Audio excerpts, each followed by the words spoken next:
Bienvenue dans un nouvel épisode de Daily Bee. Aujourd'hui, on va parler de l'importance des riches. Être entrepreneur, c'est être payé pour aimer sa vie. Fait que qu'est-ce que je veux dire par là? C'est... Dans le fond, l'intro, c'est un petit peu plus pour que tu écoutes le reste, là. Mais en gros, là, j'ai vu une publication de quelqu'un qui disait qu'il fallait taxer les riches. Puis, il y a tellement d'affaires à dire là-dessus. Puis, à un point, je suis d'accord que c'est pas parce que t'es riche que tu devrais pas être taxé. Là, au contraire, là, t'sais. Plus tu fais d'argent, plus que proportionnellement, tu devrais être taxé. Puis ça, c'est juste logique. Mais le point là-dedans, c'est que ça devrait être exponentiellement. Plus que tu fais d'argent, plus que tu devrais énormément payer de taxes. Puis ça, je suis pas d'accord avec ça. Puis, il y a une des choses que je suis pas d'accord avec ça, c'est que c'est l'image qui est faite en arrière de ça. Ça, c'est vraiment là pour nous manipuler. Le monde qui dit ça, que les riches devraient être taxés, plus que ceux qui sont pas riches, c'est carrément de la manipulation parce que le monde qui sont riches sont pas riches comme qu'on s'imagine qu'ils sont. Tu sais, quand on pense à un milliardaire, là, ben, un milliardaire, ça fait pas des milliards par année. Je veux dire, il y a peut-être une exception, genre, ou deux, là. Mais règle générale, un milliardaire, ça fait pas des milliards par année. Ça va peut-être faire des millions, là, mais pas des milliards. Mais, qu'est-ce qui se passe, c'est que leurs investissements vont prendre la valeur. Si on regarde Jeff Bezos, ben, tu sais, ses investissements ont pris, genre, quoi, 100 milliards cette année, quelque chose comme ça, là. Puis, on peut s'imaginer qu'il a fait 100 milliards de dollars. Mais c'est pas vrai. Il n'a pas fait 100 milliards de dollars. Il a fait probablement, il a fait de l'argent, c'est sûr, là. Mais sur ce 100 milliards de dollars-là qu'on dit qu'il s'est fait cette année, ben, il n'a pas fait une scène là-dessus. Tu sais, pour l'expliquer d'une autre façon, c'est comme si tu avais un lingot d'or. Puis ce lingot d'or-là, en 2020, il valait 100 000 piastres. Puis cette année, il vaut 110 000 piastres. Ben, tu t'es pas fait 10 000 piastres. Tu t'es pas fait une scène pantoute, t'as juste le même maudit lingot d'or, c'est juste que le lingot d'or vaut plus cher. Puis la richesse, c'est ça. C'est d'avoir des choses qui t'appartiennent, puis de faire en sorte que ces choses-là augmentent de valeur. C'est ça qui fait en sorte que le monde riche devienne plus riche. C'est parce que les choses qu'ils ont, ben, ils leur ramènent de l'argent, mais aussi ils augmentent de valeur. Surtout, en fait, ils augmentent de valeur. Puis quand on dit qu'il faut taxer le monde qui sont ultra riches, on considère qu'ils sont ultra riches à partir des choses qu'ils ont, à partir des possessions qu'ils ont. Fait que de vouloir taxer quelqu'un qui a des entreprises qui vaut extrêmement cher, parce que ben, sa business vaut plus cher, c'est comme si toi, tu avais une maison qui t'appartient, puis si ta maison, le marché immobilier, tu sais, les maisons valent de plus en plus cher à chaque année.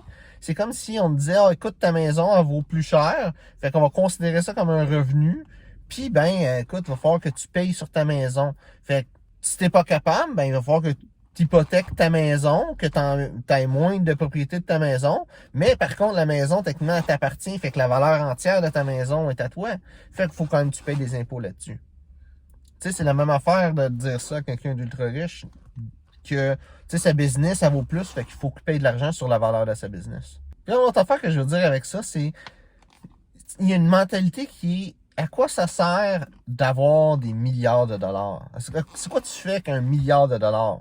Puis, la logique de ces gens-là, c'est que il n'y a rien que tu fais avec un milliard de dollars. Regarde un char, 50 000, tu es capable de t'acheter un char, une maison, 250 000, tu es capable. Là, hein, c'est un milliard de dollars, là, tu n'as du stock, là. Même si tu regardes t'acheter une business, là, à 1 million, 2 millions, 3 millions, tu sais, t'es capable de t'acheter une business. Mais un milliard de dollars, tu sais, t'as des business, là. Tu sais, si tu vas acheter, je sais pas, BMR, là, je sais pas combien que ça vaut, BMR, là, mais on parle plus de cet ordre-là, là, des milliards, là, pour acheter une compagnie comme BMR.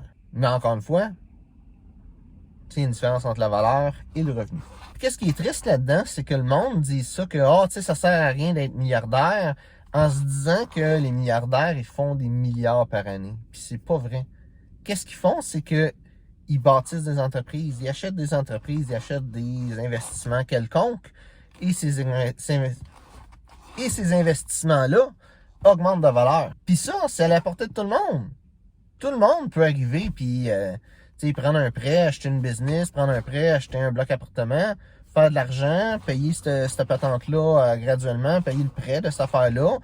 T'sais, avec la patente que tu as acheté. Tu sais, si tu achètes un bloc appartement, là, puis tu as 3 appartements là, dedans, chacun te paye 1000 pièces pour vivre dans ce place-là. Puis toi, il faut que tu payes 2000 pièces par mois pour être capable de payer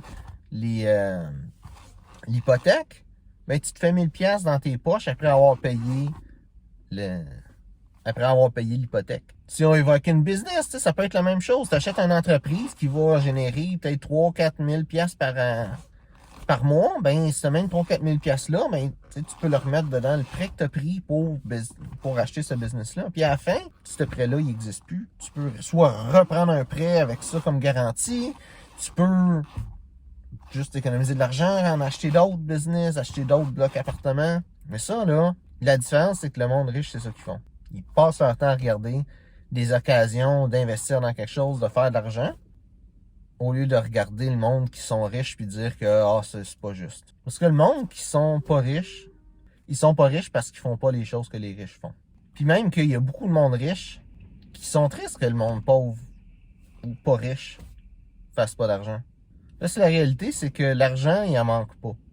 Il y en a un paquet d'argent. La différence, c'est est-ce que tu fais des choses qui vont t'en amener ou tu fais des choses que ça va pas vraiment t'en amener. Puis je parle vraiment, tu sais, concrètement, est-ce que, tu sais, qu'est-ce que tu fais? On va t'amener beaucoup d'argent ou un petit peu d'argent? Est-ce que tu donnes ton temps pour avoir de l'argent ou tu t'arranges vraiment pour avoir quelque chose qui prend de la valeur avec le temps? Tu sais, je parle de devenir riche avec ça, là, puis d'être riche, c'est à la portée de tout le monde. Puis on devrait pas être jaloux du monde qui sont riches. On devrait pas être triste pour le monde qui sont pauvres. On devrait être content de qu'est-ce qu'on a. On devrait accepter qu'est-ce qu'on a, puis surtout, on devrait faire des choses qu'on aime dans la vie. Faire en sorte d'être heureux dans la vie avec qu'est-ce qu'on a. Puis si qu'est-ce que on veut dans la vie, c'est d'accumuler de la richesse, bâtir des business, c'est ça que tu veux, fais ça. Si qu'est-ce que tu veux, c'est juste avoir une vie tranquille, fais ça. Mais plains-toi pas des personnes qui ont d'autres objectifs dans ta vie. Accepte qu'est-ce que t'as. Sois heureux avec qu'est-ce que t'as. L'important dans la vie, c'est pas d'écraser les riches, devenir riche. L'important dans la vie, c'est d'être heureux de ce qu'on fait, puis c'est tout. Merci d'avoir regardé la vidéo. Si tu as apprécié, like, partage. Si tu as des questions, mets ça dans les commentaires, ça me fait un plaisir d'y répondre. Merci d'avoir regardé la vidéo et on se voit une prochaine fois. Être entrepreneur, c'est payer pour aimer sa vie.